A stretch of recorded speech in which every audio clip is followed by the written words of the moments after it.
آپ کی والدہ کو لے کر آیا تھا وہی اس عورت کو بھی لے کر آیا ہے. اب اگر اس عورت کا اس گھر میں کوئی حق تھا جو آپ کی ماں تھی، اس عورت کا بھی لانے والا وہی ہے، تو وہی حق اس عورت کا بھی ہے. اگر آپ اس کے ساتھ بدسلوکی کرتے ہیں تو گویا اس کی حق تلفی کرتے ہیں. اللہ کے رسول صلی اللہ علیہ وسلم نے فرمایا ان ابر البر، بہترین نیکی یہ ہے کہ ان یصل الرجل ود ابیہ، بہترین نیکی اللہ کے رسول صلی اللہ علیہ وسلم نے فرمائی ہے کہ آدمی اپنے والد کے دوستوں سے تعلق جوڑ کر رکھے. اس حدیث کو امام مسلم نے اپنی صحیح میں نقل کیا ہے. یہ صرف ایک جملہ نہیں ہے، یہاں اس حدیث سے بہت کچھ سیکھنے کو ملتا ہے. بلکہ ہم آپ کو بتاتے ہیں کہ عبداللہ ابن عمر نے اس حدیث سے کیا سیکھا.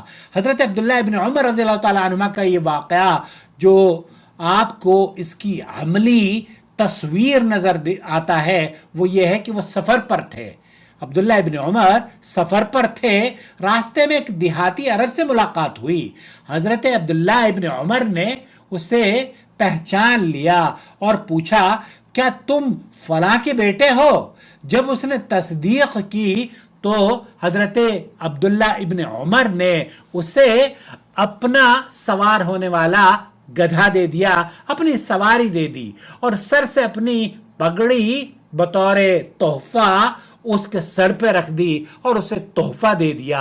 ساتھیوں نے کہا یہ تو ایک دیہاتی تھا، آپ اگر کم بھی دے دیتے تو یہ تو اس پر بھی خوش ہو جاتا. آپ نے ضرورت کی چیز ہی دے دی جو آپ کے بہت کام آتی. ابن عمر نے کیا جواب دیا؟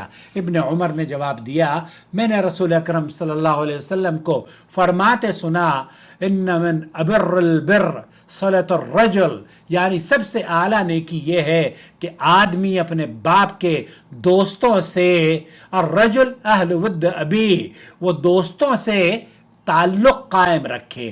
دوستوں یعنی کہ والد کی وفات کے بعد والد کے دوستوں سے تعلق قائم رکھے. پھر انہوں نے بتایا کہ یہ شخص میرے والد عمر بن الخطاب کا دوست تھا. یہ ہے وہ دین جو صرف والدین کی خدمت کا حکم نہیں دیتا بلکہ ان کے بعد بھی ان سے جڑے ہوئے رشتوں کو نبھانے کی تلقین کرتا ہے. اور یہی اصول سوتیلی ماں پر بھی لاگو ہوتا ہے. سوتیلی ماں اگرچہ ماں نہیں ہے آپ کی لیکن وہ والد کی شریک حیات ضرور ہے، وہ اس شخص کی عزت ضرور تھی، اس شخص کی عزت ضرور ہے جس نے تمہیں جنم دیا، پالا، پرورش کی اور تمہارے لیے قربانیاں دیں. اگر باپ کی دوستیاں قابل احترام ہیں تو باپ کی بیوی رشتہ داریاں ان کی وفات کے بعد بھی احترام کی مستحق ہیں. ان کی توہین، ان کے ساتھ بدسلوکی نہ صرف اس پر ظلم ہے بلکہ یہ باپ کے رشتے کی بے حرمتی بھی تسلیم کی جائے گی. اگر ہم چاہتے ہیں کہ ہمارے گھروں میں برکت قائم رہے، ہماری دعائیں قبول ہوں اور ہم والدین کی حقیقی خدمت گزار کہلائیں، ان کی زندگی میں بھی ان کی فرما بردار رہیں اور ان کی وفات کے بعد بھی اللہ کے رسول صلی اللہ علیہ وسلم کی حدیث کے مطابق ان کے رشتہ داروں کی، ان کے اقربا کی، ان کے دوستوں کی قدر اور عزت اور ان سے ملنساری رکھیں تو ہمیں ان کے بعد بھی ان کے تعلقات اور رشتوں کی لاج رکھنی ہوگی. اور یہ عورت یہ معمولی رشتہ نہیں ہے، یہ تو عورت وہ عورت ہے جس رشتے سے تمہاری ماں اس گھر میں آئی، اسی رشتے سے یہ عورت بھی اسی گھر میں گئی.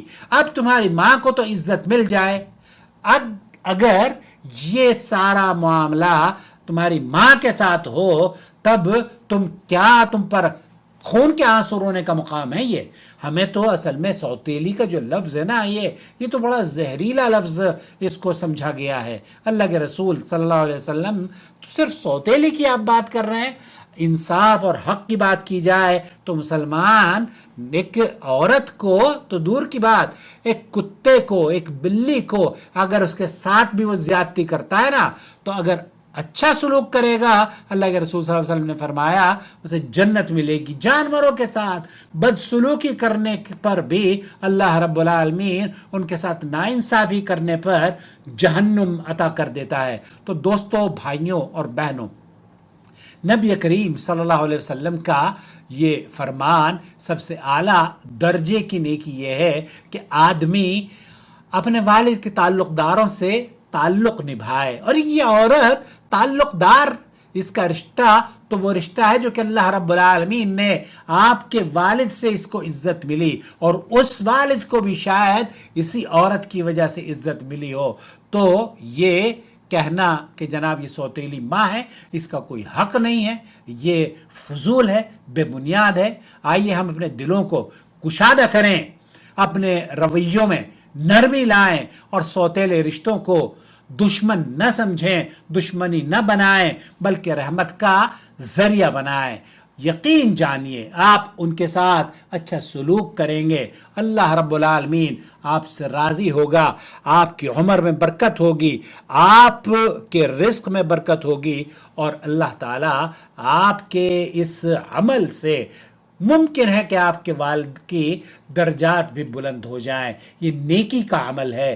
اللہ تعالیٰ آپ کو نیکی کرنے کی توفیق بخشے. اور ان عورتوں کی بد دعا سے بچیں، ان عورتوں کی بد دعا سے بچیں. یہ مظلوم عورت، اگر آپ نے اس پر ظلم کیا تو یہ مظلوم عورت اگر اس کی بد دعا لگ گئی تو آپ پھر کس دنیا میں رہیں گے؟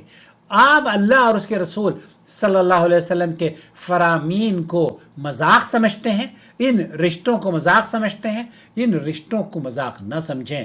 یہ وہ مبارک رشتے ہیں جو کہ اس دنیا میں جب قائم ہو جائیں تو اہمیت کے حامل ہیں. اللہ تعالی ہمیں رشتوں کے پاس رکھنے کی توفیق عطا فرمائے. اپنا بہت خیال رکھیں. والسلام علیکم ورحمۃ اللہ وبرکاتہ.